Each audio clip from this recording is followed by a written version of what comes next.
Do it for Christ. Only got one life. Got one shot at this, I gotta do it right. Yeah, I gotta do it right. Yeah, gotta do it right. Yeah. Do it for Christ. Only got one life. Got one shot at this, I gotta do it right. Yeah, I gotta do it right. Time to throw in the towel. I've been holding on this for a while. I'm moving on my own skin. Crocodile, yeah, I'm washed in the blood. Made new, can't tell who I was. He saved me by grace. He did it just because. Yeah, my touch was on E. What's up? What's going on?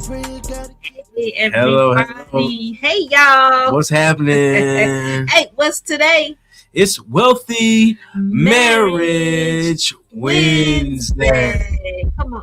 Oh, That's how I feel about you, girl. at the heartbeat.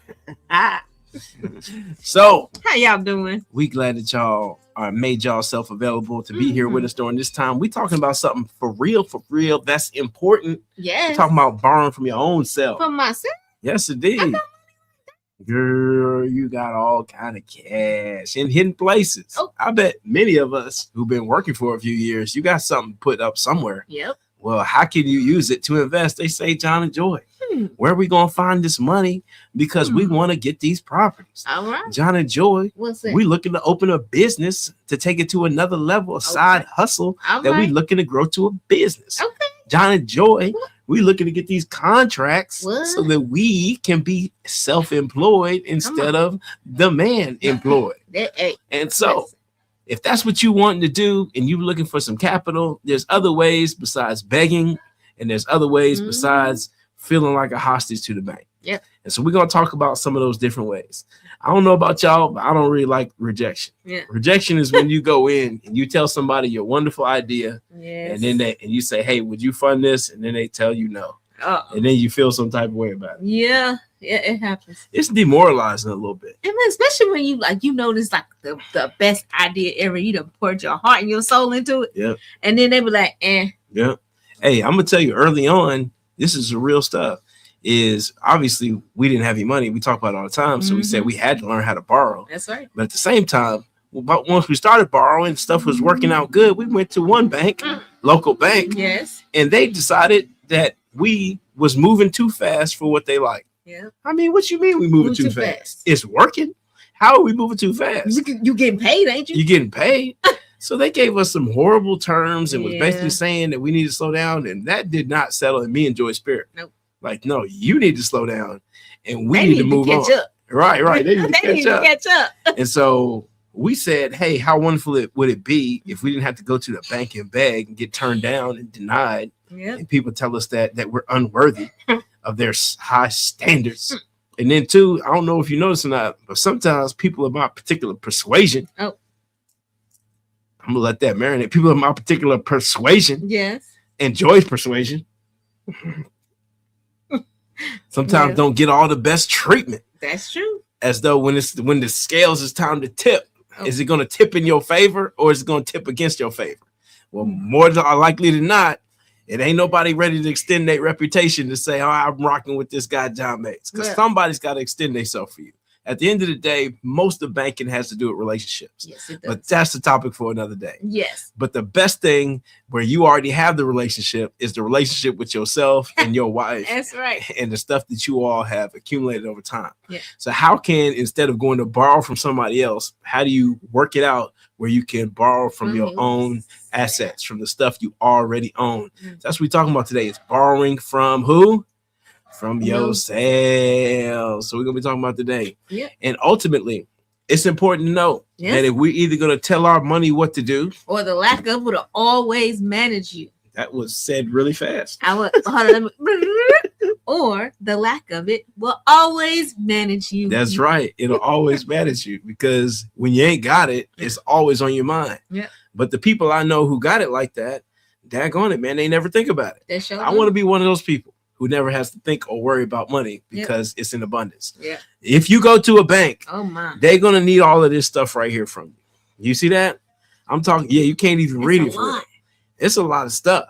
It's a ton of stuff. They're gonna need mortgages, investment statements. They're gonna need 12 months trailing. They're gonna need past history. They're gonna need references. They're gonna want to know everything about your W-2. They're gonna go through your bank account and go from line by line and see, why did you spend this money on that? Why did you spend this money on that? Well, guess what? Instead of all that, why don't we look past that and look at being our own bank? Yeah. This is a much better way to do it. Absolutely. Is to become our own bank. Yeah. And there's a lot of different ways where you can bank on your own money. Like, how do you use your own money for investment and business purposes? And you know what I like about this, John? It's just like, this is some of the stuff that you don't hear about regularly. No. But so many people, there are people out there that are using it all the time and consistently, but you don't hear about it. And that is even possible for you to be able to do that and to learn how to do it. And then you can pass this on to your kids. Facts. And so what we're talking about is good debt. Yeah. We're talking about a group and a generation of people who don't have large amounts of capital on hand. And there's a safe way to do it. I guarantee you. If you like, save up your money and then do everything for cash.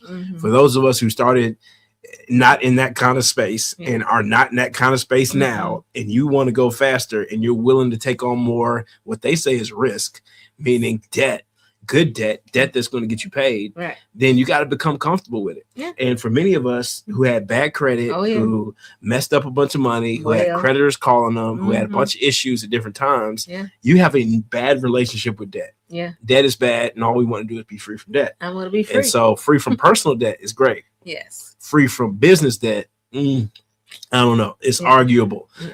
There's a lot of people out there who feel more safe, more secure that way. You can handle market downturns. Highly recommend it. For those who have the ability to do all cash, 100% go all cash. The challenge that I see is that 90% of people will not make it to a point where they can get to any kind of reasonable scale in a reasonable working life frame with using all cash. That's true. And that a much better way to do it is to be able to get a skill set and then leverage other forms of funding to be able to feed your skill set.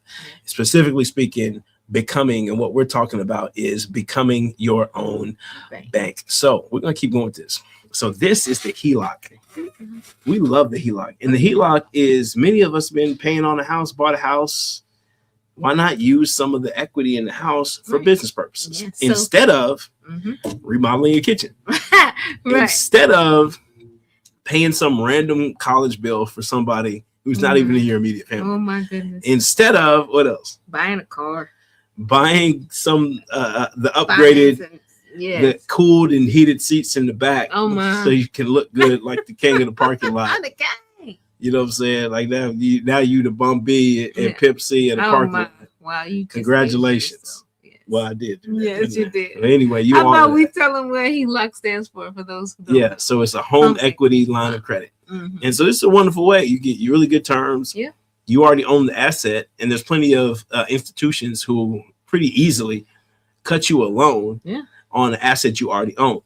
And so you can take those funds and be able to invest them and make a much higher rate of return than whatever it is you're paying the interest. And the best part is you don't pay them until you borrow the money. It's just like a checkbook. It's like a credit card almost. So a big credit card with a much lower interest rate. Instead of paying 26% interest like you would on a credit card, you'd probably be paying 7, maybe 8, maybe 6, depending on what you got. Okay. So here's another one. Ooh, cash out refi. Yeah, cash out refi. So cash out refi. If you have a home and you want to get in investing and you're not scared, and I'm telling you, the scary part is being broke. Yes. I'm just letting you know. This is real. Your job is, they don't love you.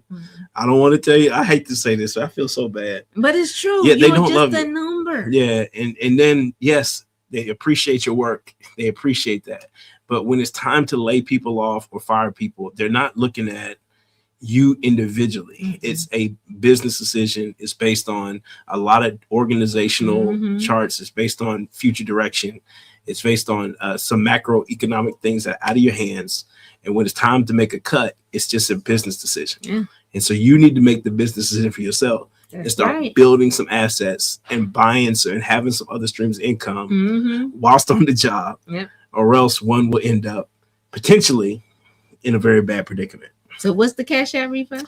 Cash out refi is when you get a lump sum at once. Okay. Do not do this unless you already have an investment lined up. So if I have an investment lined up and I got $100,000 equity in my house, well, go ahead, get the cash out refi. They'll probably give you 80,000 to 100, and you take that money, and then you can go and use it for an immediate investment if you have it. Yeah. If you don't need it immediately, just use a line of credit. It's much better, and it's a better way to do things in general. Next. Ooh, business line of credit. A business line of credit.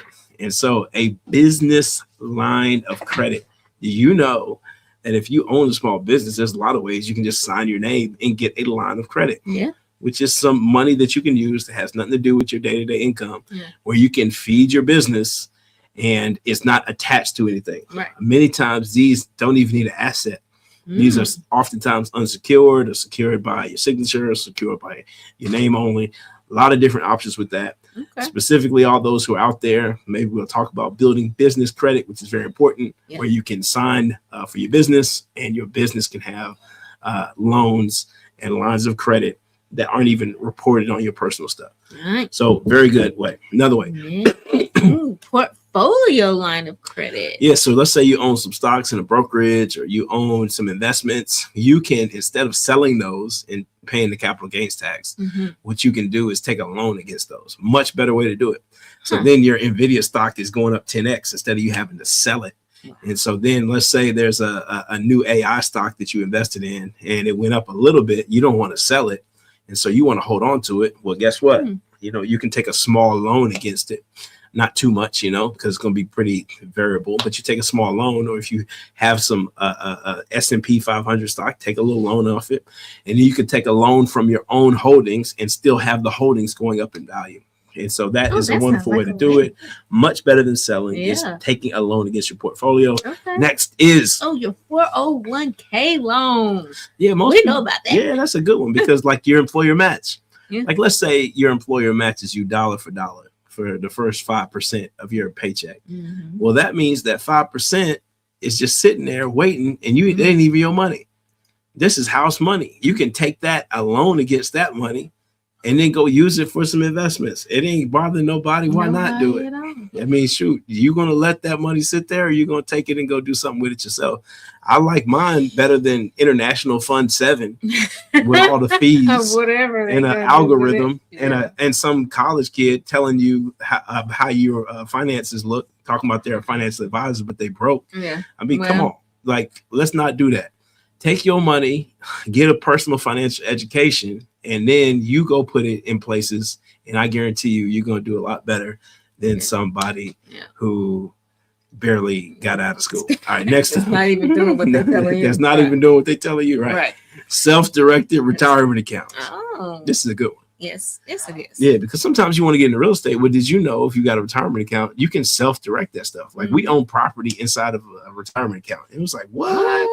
So it's called the Self-Directed Roth IRA Handbook. You can check that out. You can own them inside of a 401k, solo 401k. There's a lot of different things that you can do to be able to self-direct your retirement dollars. And there's a lot of stipulations and some restrictions and stuff, but it's a really cool way to be able to get into some different asset classes and buy some assets and some things that will pay you in the future. And you don't have to do it right now with today's money. Oh, life insurance policy loan. Yeah, and this is a real big one. If you have a cash value in your insurance policy and you're not borrowing against it, you're really slipping, because that's really what makes it make the most sense is when you have these cash value. Obviously, it's going to pay out guaranteed when you die if you have that cash value.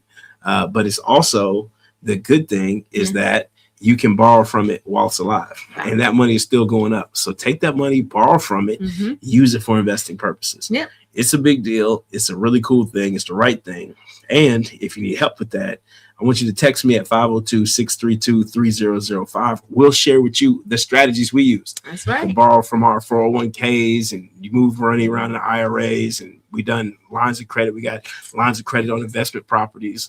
Any way that two people can access money. Guess what? We've been working it out, and it's been working out pretty good for us because we had to learn And so we're going to take our forced learning and be Yes. able to share with you the ups, the downs, the sideways, and share with you some of the success principles. Yes. So if you could be a person who could take your investments to the next level through using different ways to fund your stuff through that you already own and not having to go beg somebody else and put yourself in a whole bunch of risk and liability. Additionally, is text us at 502-632-3005.